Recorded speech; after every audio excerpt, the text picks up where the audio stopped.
All right. So we're really excited to bring Lakshmi to the table. I'm going to type it in the chat box for those of you watching the recording. It's Lakshmi, Lakshmi, yet another Hindu goddess.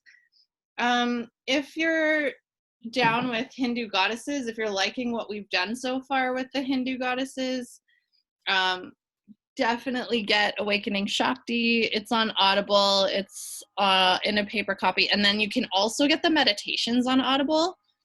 And today we're going to play you one of them. But she also does some myths on the Audible meditation version that does not have, like, the myths are not in the book. So she's added myths into the meditation one. So if you think, why would I spend that money? It's because the meditations are different than the book and the myths are different than the book. So it's not like you're paying double for something. So it is worth getting both. Just saying. And I love it because I can receive what we give, you know. How many of you are totally familiar with Lakshmi? Me. You? Cool. Mary, like never? Like Lakshmi has never? Really? My mind is exploding. Like, what? Okay. Well, that's exciting. Okay. Lakshmi is the Hindu goddess of abundance and good fortune. And Lakshmi is all things beautiful. She is spring. Like, you know, when you first start hearing those birds return and you know the light is coming back, and especially I find in May, if you're in the northern hemisphere, May is this glorious time of, like, your kids start staying up later because they can't sleep because the daylight's just streaming through their bedroom windows. And I just love that feeling. It's the lilacs exploding everywhere. It's the no need for a jacket. It's the putting the boots back in the closet. Like, this is all Lakshmi. And some of you may find winter beautiful too, but I find Lakshmi's more lush. And yes, Mary, so you might love the Avalon goddesses we're going to go to later, and Sarah too. You guys are both connected to Celtic, so that's exciting. So she's generosity and fairness. So really remember that. Generosity and fairness. So think of her as, like, incredibly beautiful, and we'll show you pictures in a minute, but so I love that Sally Kempton actually says the boons, so the wishes Lakshmi bestows, reflect her own golden qualities, and what the goddess gives you in the end always is herself. And I think in this time, us being able to serve humanity, like, this is a group of awakened, enlightened women, and, like, for us to really step forward and stop playing small and really offer our gifts at this time in humanity is such a gift. And you have those gifts. And so it's like, try not to hoard them or play small or feel like, oh, someone's already doing that, so I'm not going to do that. It's like, no, like, give of yourself in this time. We need all of you. Okay, so of course, in the Sri Sukta, so the earliest known of her praise hymns, she incarnates food, universal sovereignty, noble rank, authority, power, spiritual luster, kingdom, fortune, bounteousness, and beauty, of course. So a story goes that the other gods envied these qualities so intensely that they plotted to steal them from her. And they're still trying to steal them. Lakshmi's worldly gifts are the greatest prizes on earth: wealth and power and beauty. So alluring, so desirable that human beings as well as gods are tempted to extremes for their sake. One of her names, Shri, actually means auspiciousness. So all goddesses confer power because Shakti is power. The fierce goddesses like Durga offer us the ability to fight our battles, the inner ones and the outer ones. The wisdom goddesses give us inspiration and insight and the skill of speech. That's Saraswati, by the way, who we haven't invoked yet. And Lakshmi and her queenly sister Tripura Sundari, who I often invoke in goddess Reiki classes, she's the ruler of the three worlds. She is absolutely incredible and sexy and amazing. They embody the skills of success, worldly and spiritual. So how many of you want success, however you define that? Yeah, right? So this is your goddess. But they also carry these inner qualities that make life lovely, like harmony. Oils, by the way, this just reminded me, can be harmony. My abundance oil is slightly out of reach. I'm hoping Brandy has it for her. So abundance oil, this oil blend, by the way, from Young Living has cinnamon and something citrusy, am I right? Like orange, I think, because orange and cinnamon really attracts people to you. And so abundance oil is a highly sought after blend in Young Living. It is profound and amazing, and I wear it out and it changes my level of attraction, my vibration of attraction, definitely. So she's love, kindness, harmony on the inside. Okay. So when we have Lakshmi, we have everything. This is like inner and outer, like this, when you have Lakshmi, you don't have lack. You don't have scarcity. In the Bible, they say, thou shalt not want. It doesn't mean suppress your desires. You know what I mean? It's not like, stop wanting that thing. It's like, it's in the language of like, want means I don't already have that. So I lack it within myself. I feel like desire, on the other hand, is cultivated inward, from the inside out. It comes from the womb space up and out. Yay, my mom's back. And I'm just gonna mute her. If she, there we go. So when we want, it's sort of this acknowledgement of like, we don't already have that. But when we desire something, I don't know, there's something in it for me that just makes it feel like we're churning it from the inside out, that we already possess all of these great things and that we're bringing, we're birthing it, I guess. Whereas want is like, I don't have that. I'm never going to have that. I just, like more clingy, I guess. So when you have Lakshmi, you're not going to feel that way. You're not going to feel jealous of other people because they have this and that. Like jealousy won't exist if you have Lakshmi in your life. But when we're without her, when we're not acknowledging the beauty in this world, we're impoverished inwardly and outwardly, and the world is like a desert. So this is drought. You're so thirsty and hungry, and everyone has more than you. And like, have we been there? Has anyone been there? I've been there. It's a horrible place to be. It's horrible. So here's the story that goes with that.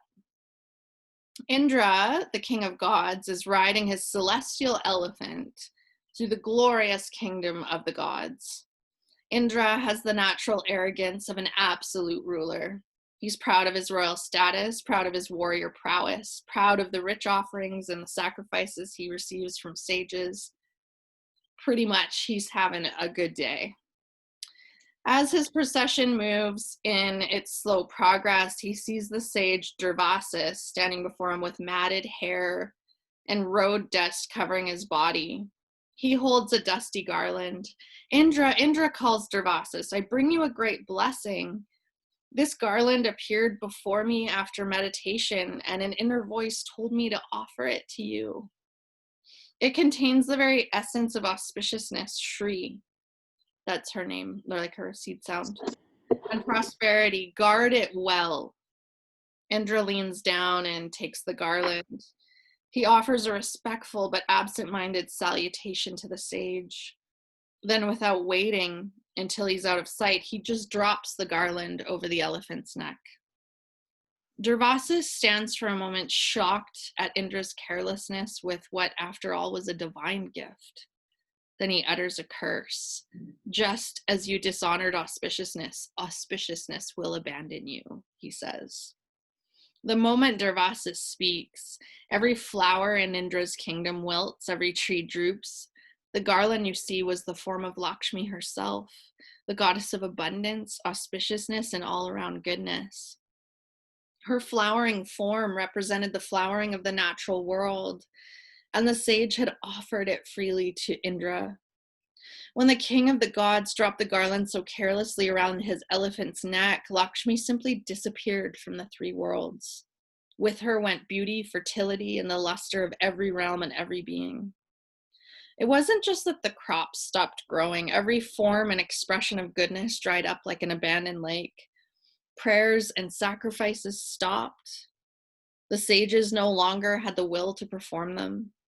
People stopped giving gifts or offering food in charity or helping their neighbors. No one cleaned the roads. Parents became indifferent to their children, and couples quarreled bitterly with each other. Rulers forgot to consider their people and raised taxes mercilessly. But because no crops grew, the taxes went unpaid. Even the sun and moon dimmed, and a dull cloud lay over the earth. That's how it goes when the power of auspiciousness leaves the land. In desperation, the gods approach Lord Vishnu, who's the true ruler of the worlds. Vishnu's cosmic task is to maintain the material universe in balance. He does this from his abode, Vaikunta, where he maintains a heavenly court. But it is Lakshmi who gives him the power to do this, as we know already from Hindu goddesses. And when she disappears from the worlds, even Vishnu can't keep things going. He looks deeply into his vast awareness to discover the explanation, and he finds the moment when Indra, in his pride, insulted the goddess. Knowing Lakshmi, he realizes what happened. Lakshmi is not a goddess to roar or to complain. So this is not Durga or Kali, or to draw a sword. But she does not stay where there is pride or harshness. When she is displeased, she simply leaves, and with her goes everything that makes life sweet. Vishnu, who has presided over many turns of the cosmic wheel, recognizes the symptoms of Lakshmi's departure, even though it had been several eons since such a thing happened on such a large scale. Vishnu is the most resourceful of the deities, and sitting in meditation, he understands what must be done. Lakshmi had enfolded herself into the sea of consciousness, dissolving into the particles of the Milky Ocean, the cosmic sea of love and intelligence that stretches beyond time and space. And in Indian myth, the Milky Ocean represents the creative chaos of Shakti, the nourishing fluid out of which life is born. In its natural state, the ocean is simply endless, transcendent, and timeless. In order to create life, it must be churned with will and intention, just as milk needs to be agitated in order to create butter. Vishnu himself, between cycles of time, spends eons floating on the ocean of consciousness, and he understands that to bring Lakshmi back, the elemental deities need to make an extraordinary effort. He assembles the god on one side of the ocean and the demons, the dark forces, on the other. And who knows how they find these actual shores, because it's an endless ocean.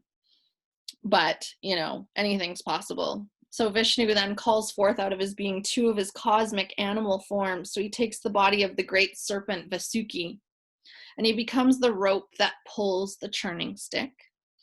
And pouring another part of his being into the form of Kurma, the cosmic tortoise. So anyone know the I think it's Kurmasana, right? The tortoise pose in yoga? No? Basically, like your legs are out this way and you're sliding your arms underneath and you're folding forward. So like your arms are back by your back, but your legs are outstretched over top of your arms.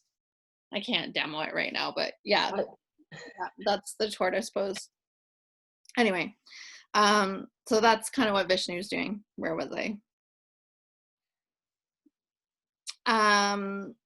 Yes, so Vishnu dives to the bottom of the sea as this cosmic tortoise and supports the churning stick from underneath. Then, undiminished in his transcendent perfection, he takes place with the gods. Together with prayers and supplications, the gods and demons begin to churn the ocean.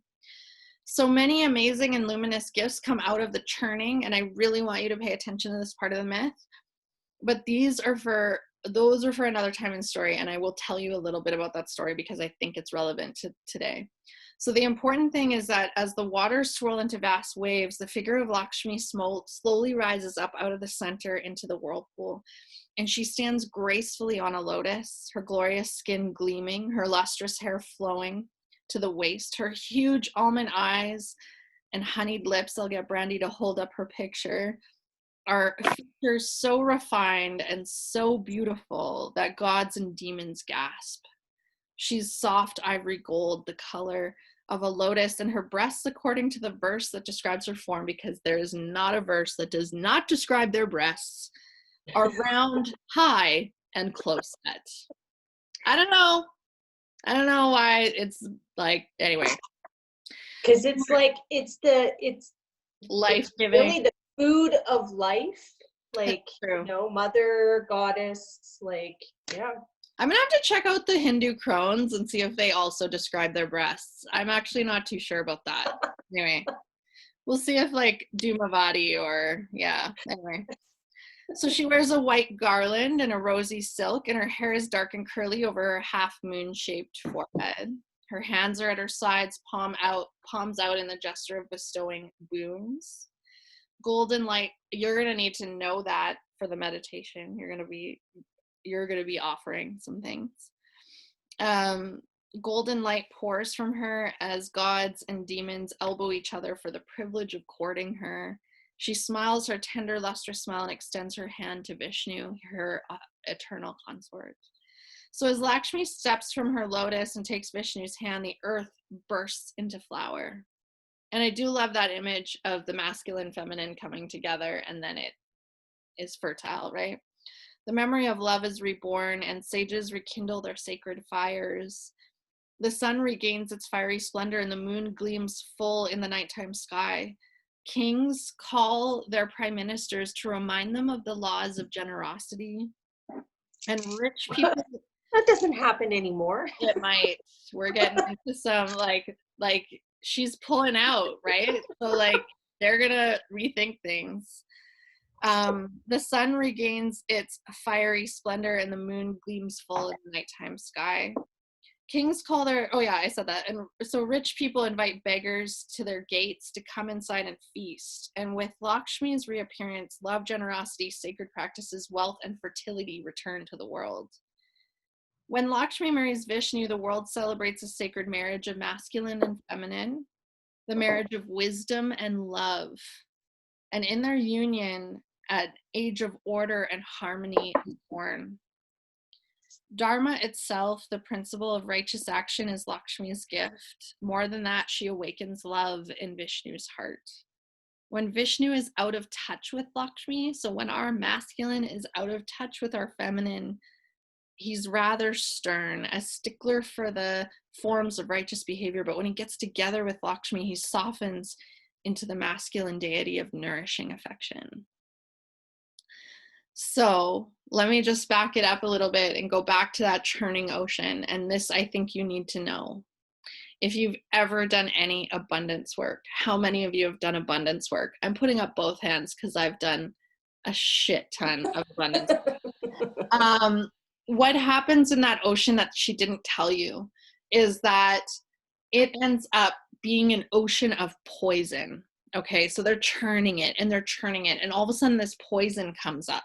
Okay, and Shiva's there too because all the gods are there. So Shiva's there, and Shiva is the god of destruction, and so he swallows the poison to help. Right, he's gonna transmute the poison, but it gets stuck in his throat. So now he's choking on the poison. And this, like, there's all this drama that ensues in Hindu mythology. I'm probably not remembering all of it just from my memory banks, but basically Kali has to rise up out of the ocean too, because Shiva's like not breathing. You know, he's already blue and black, so you can't tell, but you know, so she actually like takes some sort of form and like sucks the poison out of his throat, and she like goes somewhere and does something with it and is able to save the world basically. And so I thought that myth, and I don't like that Sally Kempton takes it out, because what it does is, have you ever been doing so much abundance work and yet your bank account is depleting and depleting and depleting, and you're like, what the hell? Like, I thought I was trying to like manifest this. I thought I was going through blocks, and then like something else happens, and then, you know, your car breaks down and your fridge breaks, and like your dog needs to go to the vet, and you're just like, I don't get it. Like, I'm trying to like not have this happen, and it's happening. And I feel like when you're churning the ocean of abundance, your shit is coming up. It is. And so that's the poison, right? Like, that's the, oh, now I get to be, you know, sometimes we'll go into victim mentality, sometimes we'll have pity parties and be like, oh, I'm doing all this spiritual work and like, look what happened to me. Like, boo. Well, it's like WTF. I don't understand. But if you read Hindu mythology, you will. And then you know, and I wish I would have known this a long time ago, that when you start churning that ocean, when you start making things, you want more beauty in your life, or you want more harmony in your life, it's gonna stir up the shit that's with it so that you can heal it and move on. Okay, like that's why Shiva and Kali are in there. They're both destructive gods and goddesses that are transmuting what no longer serves you. And if you don't know it's there, you're not going to know it's there until your fridge breaks down. Then you know it's there, and you're like, oh, that's what I have to heal, right? Or your dog has to go to the vet. Yeah, or your dog has to go to the vet. So, or the guy drives through your fence. Like, you never know what happens. But anyway, so it's like, think about where we were before COVID-19. We were Indra's kingdom, especially if you live in North America, because we got that mentality. We're a superpower. We're a rich country. Like, do you know, we have that mentality. We have oil, we have wealth, like we got the big trucks, and like the F the government, and and it's Durvasis. It's like the sage was saying, look at what you have, you know, like, look at the goddess in your life. Look at the beauty and the harmony already in existence, which is gratitude, by the way. That could just be spelled as gratitude. And we are Indra's kingdom. We just carelessly strip mine mountains. We just carelessly run our pipelines through the earth. We just, who cares, right? Who cares how much plastic is in the ocean? Let's just use more straws and, you know, consume more Starbucks and whatever.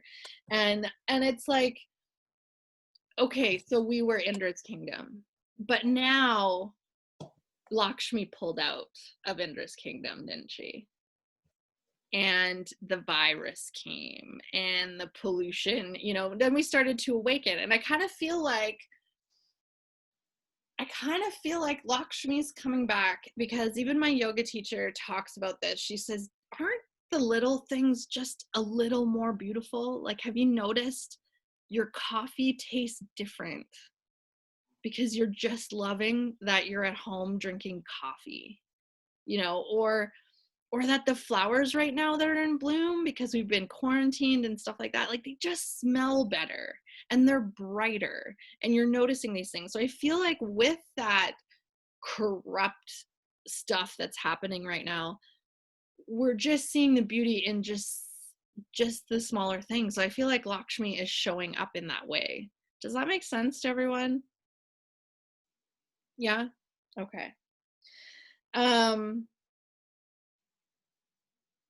So starvation is Lakshmi pulling away. Like, we see it all, violence, we see it all over right now. Like, we're inundated with where Lakshmi is missing. But I think it's one of those things that if we come at this with love, because love obviously is overpowering. Love is that essence where like Brandy's like, they don't do that. They don't go remind governments of their generosity. And it's like, if there's love, if we spread enough love and shine our lights bright enough and sit in gratitude, etc., then yes, like eventually it's going to make the rounds and people are going to soften and they're going to think, maybe I don't need to raise taxes. Maybe I don't need to cut the green programs in Calgary to fund the Saddle Dome. Like, you know what I mean? Like, maybe there's more important things here. And I sometimes we're hard-headed in humanity, and sometimes I don't think we get it until it's gone. You know? Mm-hmm. And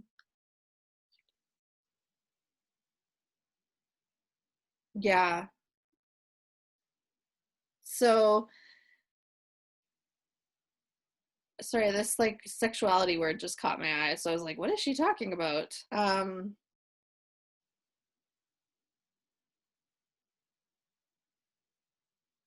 Yeah, okay. So this other myth, and I'm probably going to butcher it because I've actually only heard this myth once. In all of my Hindu training, which is, you know, quite a bit for a white girl.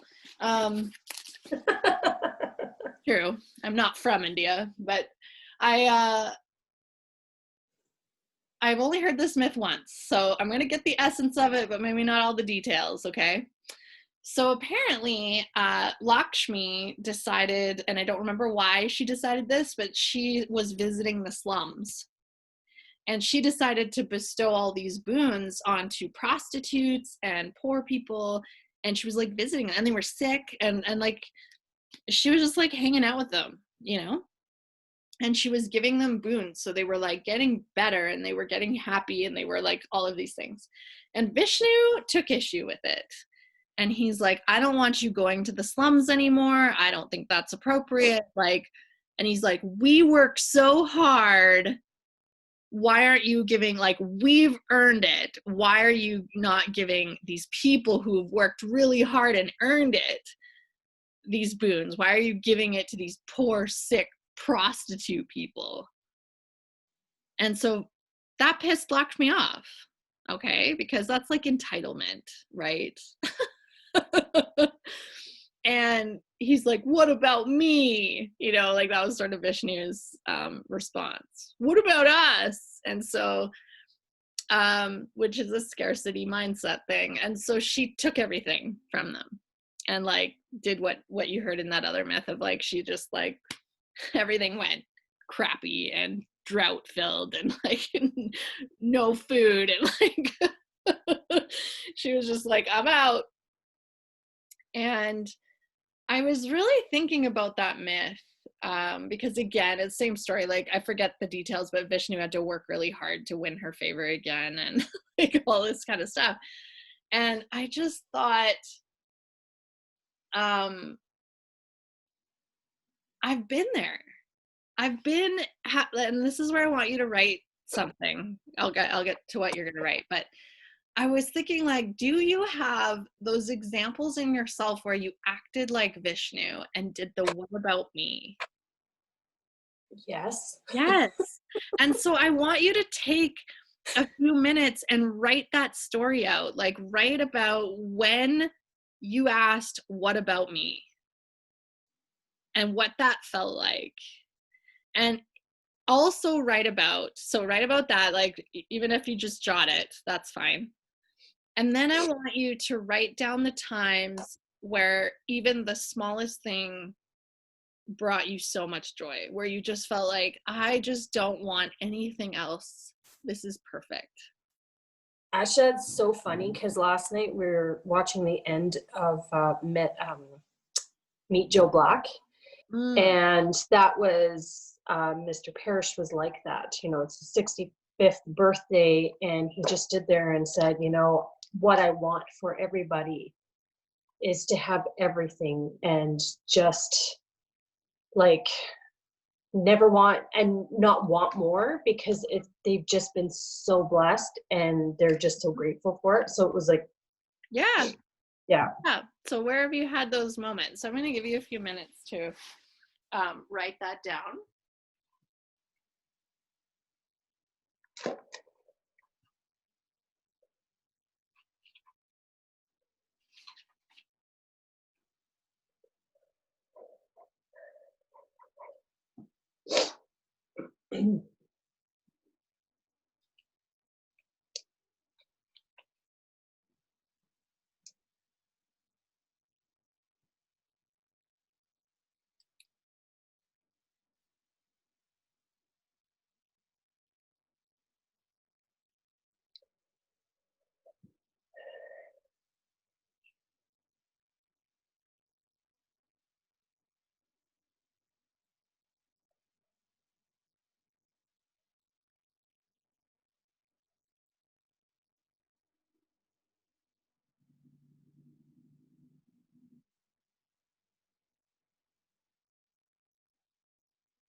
Okay. So let's finish your sentence, or just write a couple more jot notes so you remember what you're saying. And I'm just going to tell you a little bit about my own personal story. And it's funny because Colette was asking me about this the other day, but I, as you probably know, because I'm always talking about the oils in this class, I have been a Young Living member for 6 years, and I've been running it. I'm an accidental business builder, and I started running it like a business in my yoga classes, not really realizing it. And I really rocketed up to 100. It took me 1 year to enroll 100 people. Now, in that state, I was in this state of having children. So I was already giving a lot of my energy. And I was teaching yoga and doing oils and doing these profound, I say they're profound not because I was running them, but because of who was gathering. Profound goddess circles with the oils, with the sound bowls, and we would do full moon circles and new moon circles, and it was really magical time for me, but I didn't realize it. I didn't realize it because I was in postpartum, because I was depleted, because I was giving from an empty cup, and I had a goal that I wasn't reaching. And so my goal was a specific rank in Young Living, and I've always hit this ceiling near that goal. And there was all this sort of, when you're in an MLM, there's these expectations of like, oh, it should only take you 2 years to hit this rank. And so here I am, like, going into my 6th year and I still haven't hit it. And so I think there's something wrong with me. So I start questioning everything. And so in 2017, I was making a decent paycheck. I was actually very close to the rank I wanted to be at. And I was also extremely depleted because I hadn't taken a mat leave with my 3rd baby. I started into the Vishnu temper tantrum internally of, I don't have enough. I'm never going to hit this. These people that are under me, which was at the time 130 people, are not working hard enough. I'm never going to get there. And so I felt frustrated. And what started happening, the more I got frustrated, is the more I started to lose. So people would drop off my team. I would lose builders. I lost yoga altogether by 2018. So yoga never paid me enough. That was my mantra. This doesn't pay me enough. That literally was my mantra with yoga. I also felt that Young Living didn't pay me enough.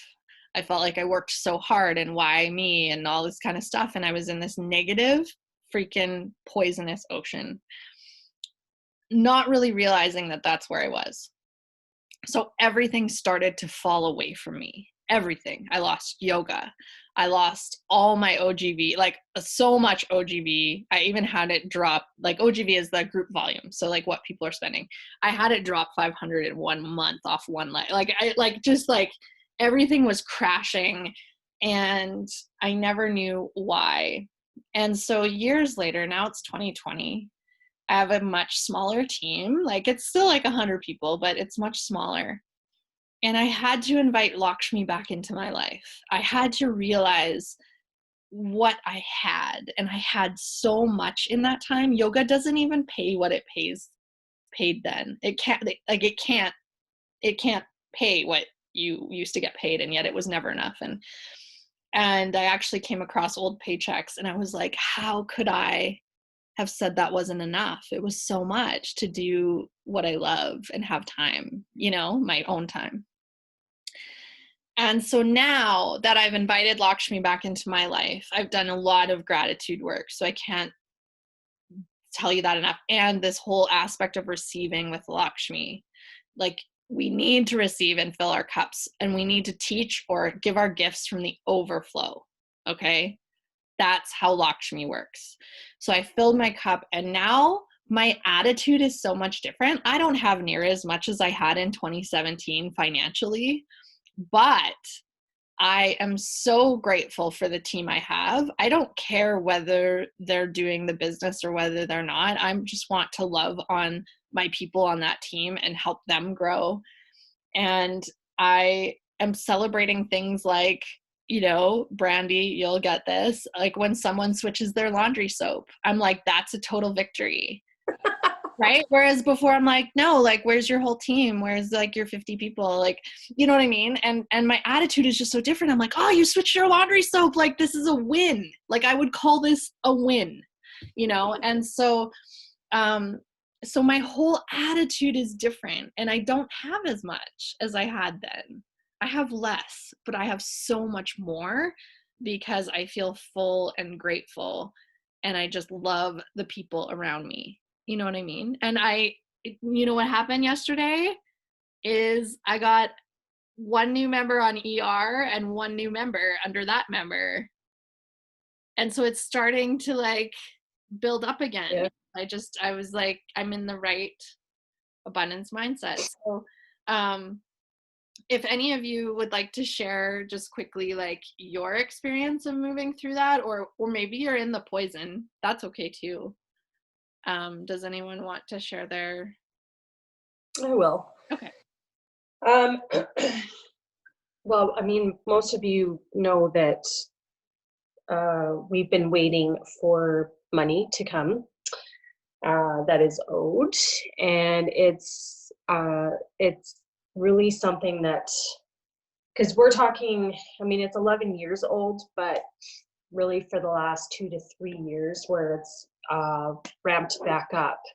And so it's been really difficult at times where you're like, these people owe the money, that you can help other people, and here's these rich people that don't want to let go of their money and literally hold on to it. Like they just, so greedy, so whatever. And you're just thinking, and then they say, okay, we're ready. And then they just come up with the other crap. And it's really easy to get caught up in that and be like super frustrated. It's definitely been what I have worked on in the last year with Mary and with you guys and whatnot. So I found that even with COVID happening, I'm sitting in the living room and it's like feeling okay. You know, it doesn't matter what's happening with that out there, whatever.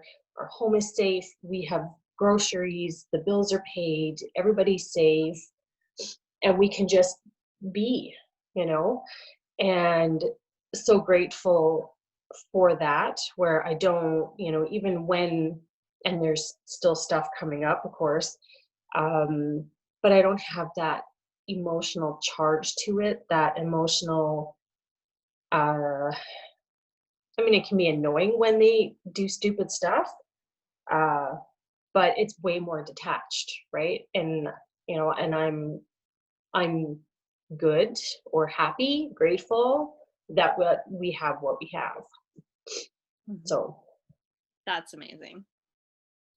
Yeah, and you can never you can't outrun your destiny, and you can't, what's meant for you is yours, you know, like you can't. yeah.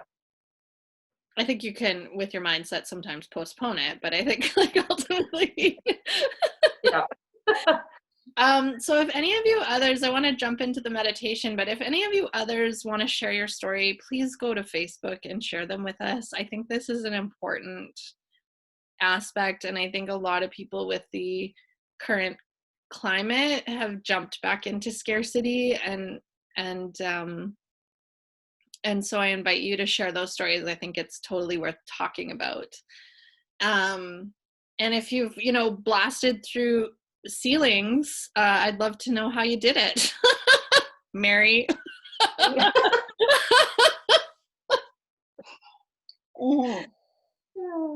So, okay, I'm gonna mute you, Brandy.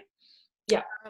Now the rules are, I would normally chant because I'm a happy chanter. I love chanting. There is some chanting in this. I really want you guys to chant. I'm going to chant in my mind because I think if I chant with her, it's going to interfere with the sound, if that makes sense. So I'm going to like be chanting in my mind, but I want you guys are all muted. No one can hear you except your cats and dogs and kids and whatever. And husbands if they're home, or spouses or partners, whatever, whoever you got in your life. But sorry, I'm like looking at who's here and then I'm like, oh, but there's other people. So so I am not going to chant, but know that I am in my heart. And I did this last night and I did literally chant out loud. So I have done my chanting, but yeah, just start to close your eyes, because as soon as, hang on, I gotta share this. As soon as I share it, she's jumping right in. So take a couple deep breaths as I'm setting this up. And close your eyes and do what Mary did and shake off your shoulders. Just get back in your body, out of your mind, like if you have to. All right. Yeah. Okay. Couple deep breaths. Wait. Oh, is there a way that we should hold our hands, like no, in a she'll mudra? guide you. She'll guide you. Okay. Yeah. So right now you can just have them relaxed for sure. Thanks for that question, Brandy. Yes. Anchor into your womb space, dropping all your energy back into that beautiful primordial ocean within your own body. Invoking Lakshmi and becoming Lakshmi. And we'll practice with one of her mantras, the mantra that invokes her presence. And it goes like this: Om Shrim Lakshmi Namaha. Shrim is the seed syllable for Lakshmi, and it invokes the divine quality of auspiciousness and purity. Namaha means I honor or I bow to. In these mantras we say, I bow to the auspiciousness of Goddess Lakshmi. and in that way I draw her into my being. So sit now in a comfortable meditation posture. Feel the weight of your buttocks on the seat. Feel your torso lifting up through the crown, letting the chest open, the shoulder blades release onto the back. And for a moment, just let your awareness flow with the breath. Feeling that as the breath comes in, you're drawing in the energy of Lakshmi's unconditional sweetness and compassion. And that as the breath flows out, that energy flows naturally and easily back out into the room.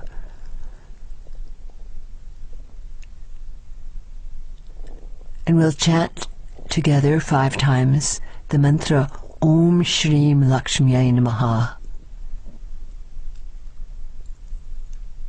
Om Shrim Lakshmiyai Namaha.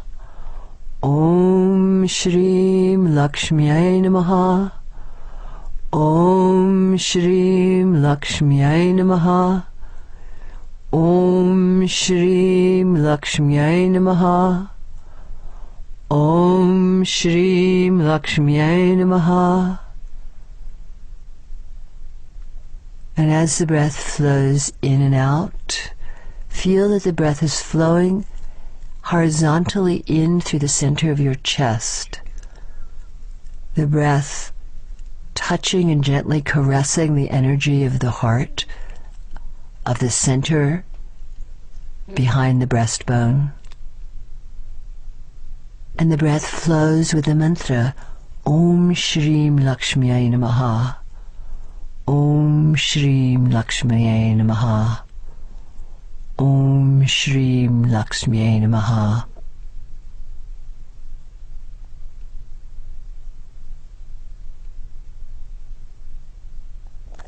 Imagine yourself sitting on a cushioned seat beneath a tree in the midst of a lush garden. The time is early morning and the sun has just risen. It's sending streaks of pink and gold over the dawn sky. Soft, velvety turf stretches before you, and on the edges of the lawn are banks of fragrant roses, pink and white, lavender, deep crimson and yellow. You may visualize this scene or simply feel the intoxicating energy of Lakshmi's garden. Feel that everything around you sparkles, shimmers with her soft energy.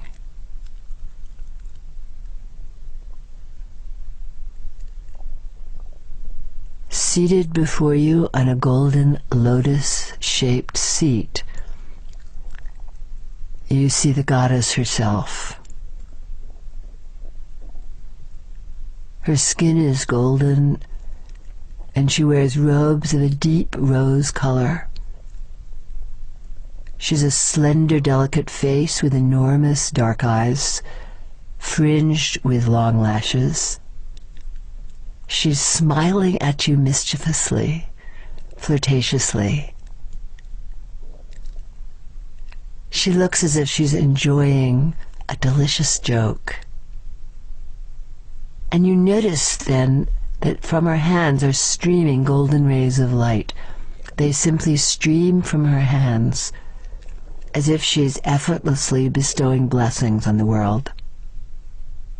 Her whole body shimmers with golden radiance, and in her eyes you see this loving, overflowing, humorous affection for you. Everything about her bubbles with joyous laughter. And as you allow yourself to sit in her presence, You feel her laughter bubbling over into you. You feel her overflowing wish for your well-being.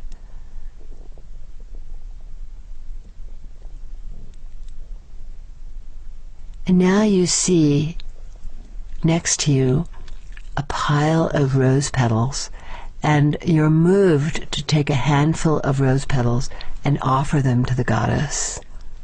You pour them into her hands, and she receives them with a smile. Once again, you see that at your feet is a bowl filled with jewels, rubies and sapphires and emeralds, and again you offer them into the goddess's outstretched hands. Her hands, which still stream golden light, are now overflowing with the jewels you've offered her. You begin to imagine delicious drinks in golden cups, food on plates made of light.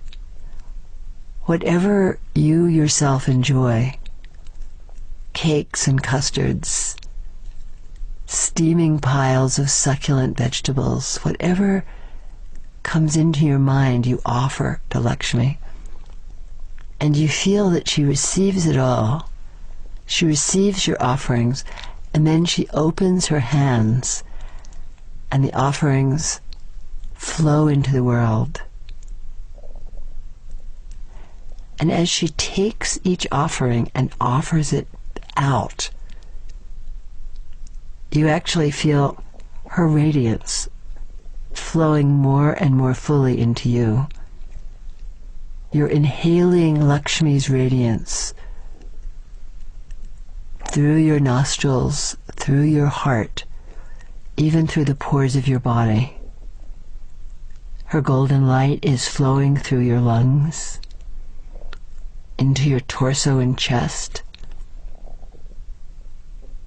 Breath by breath, you inhale Lakshmi's radiance as golden light. You feel her light streaming through your chest and shoulders, down through your belly, through your pelvis and legs.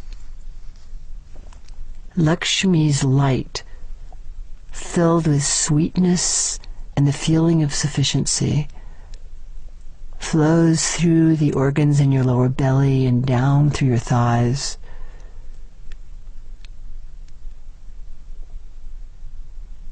Your whole body is filled with Lakshmi's radiance.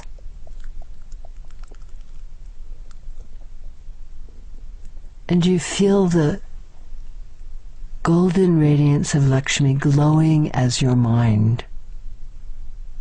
Your mind is radiant with her light. What does a radiant mind feel like? Perhaps you imagine it as golden energy flowing through your brain. Perhaps Lakshmi's radiance manifests as a feeling of gratitude or generosity, or simply as tenderness, softness.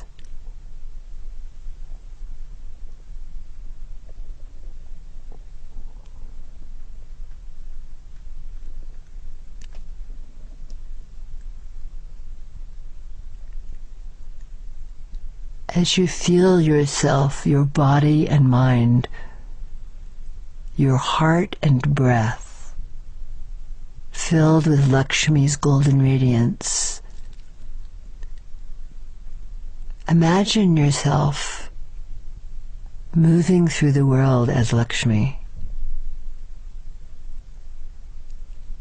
Imagine that as you walk, radiant light flows from your feet into the pavement, into the earth.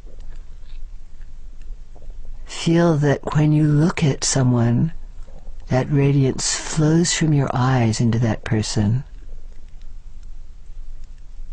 Imagine that your eyes, your hands, Your breath itself bestows the gifts of happiness and abundance.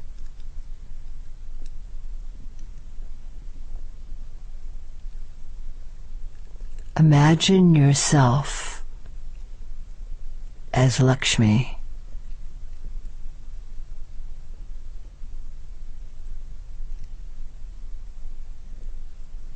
Your presence, your thought, your breath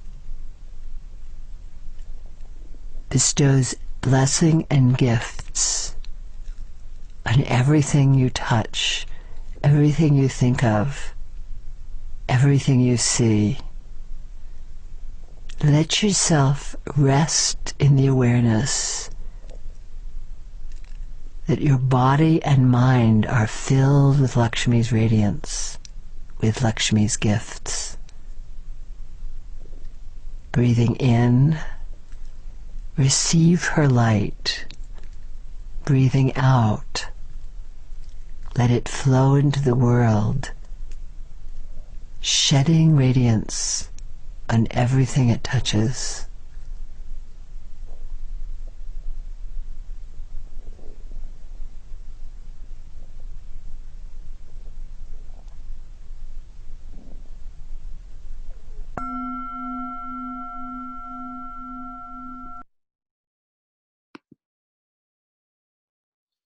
Just take a couple more breaths.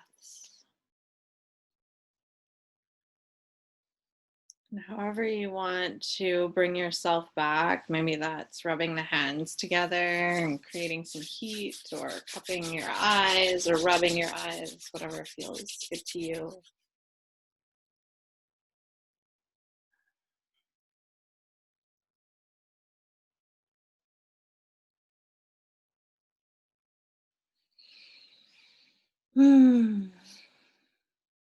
I just want you to remember this week that you are that radiant being, and that everything you touch this week, everything you speak, everything you breathe will be blessed with that radiance. And you can turn that all the way back on yourself, because you need to receive it to give it. And yeah, does anyone have any questions?